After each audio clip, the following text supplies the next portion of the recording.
Hey everybody, welcome back to another Diecast review. Today we are taking a look at Jeff Gordon's Pepsi Billion 2004 Daytona race win. This was a win from the Pepsi 400. And yeah, so we're going to go ahead and take a look at it. We have seen this on the channel before.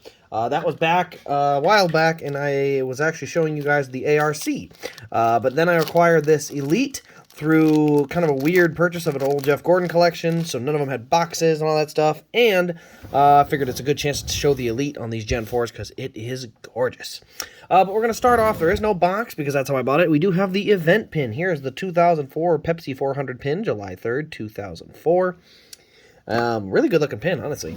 And then we'll go ahead and start and move on to the car here. So the first thing is we do have the black valence along with the yellow down here on the bottom. You see a couple open brake ducts, and then this is all taped up nice and solid. Up here's taped up pretty good. So all taped up because it's Daytona.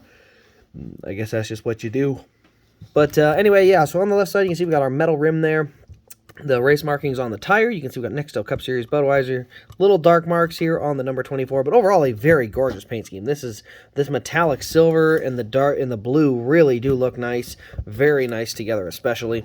You can see another little tire mark here on the left rear by the Lay's logo. Up here on the roof, we got number 24. The roof flaps do deploy. It is a 2004, so that is not on the ARCs or the Platinums, whatever you want to call them. Only the Elites had the opening roof flaps at that time.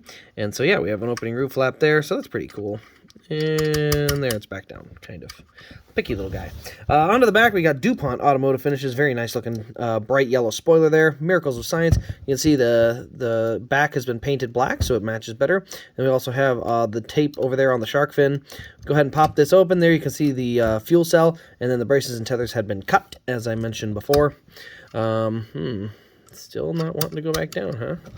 Weird. All right, over to the right side. Here you can see pretty darn clean. The silver really pops on this car. I mean, this is honestly one of the cars I bought way back in the Winter Circle days at a Walmart. I was not a Gordon fan by any stretch. I was a Kane fan, but I saw this car on the shelves, and I wanted this car so badly. I'm pretty sure I snuck it into our shopping cart. I was I think 8 at the time, and then it got to the checkout, and I was told, no, you can't have that car. And I was like, oh, I really wanted this car.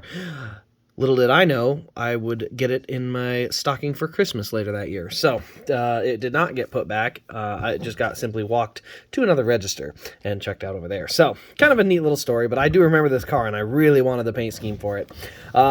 We got the Pepsi Billion on the front here, along with the DuPont logos up there on the top.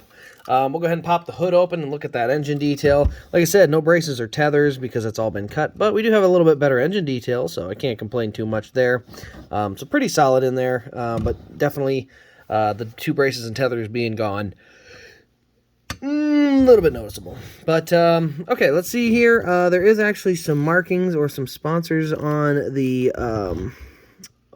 seat here. I'm going to see if I can get this window net to come out. Pinchy pinchers. I have them down here. And that is why you have a pair of pinchers. There we go. So that's kind of cool. If you guys hadn't noticed this, you can see here inside the window. Let's go to a double time zoom. We got a DuPont logo and a Pepsi logo in there on the seat, and it's painted silver for the aluminum in there. These are the details that were added to a lot of the cars in this collection. That's why I am so thrilled with it, because all these really neat details that have been added to seats or other little components like that.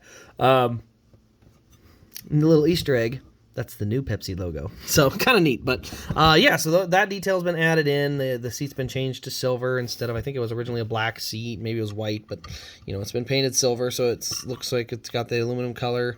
Kind of gotta get near you. Kind of gotta stuff it up there.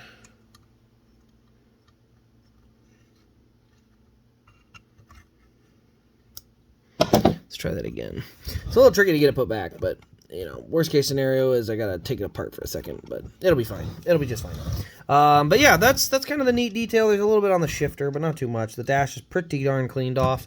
Underneath the car, you can see there is our... Oh, whoops, sorry, guys. I didn't realize I forgot to zoom it out. There you can see the undercarriage of the front and the undercarriage for the back. DIN number is 366.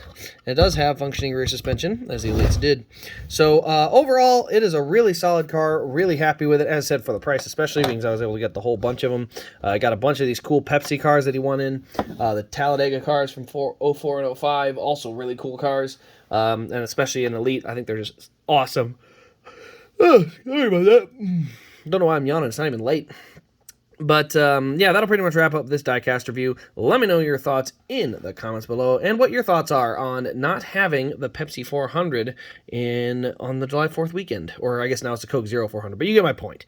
Let me know if you wish it was back at that point, or what you think of it. So, anyway, guys, thanks for watching. This has been Race Grays, and we will see you in the next diecast review.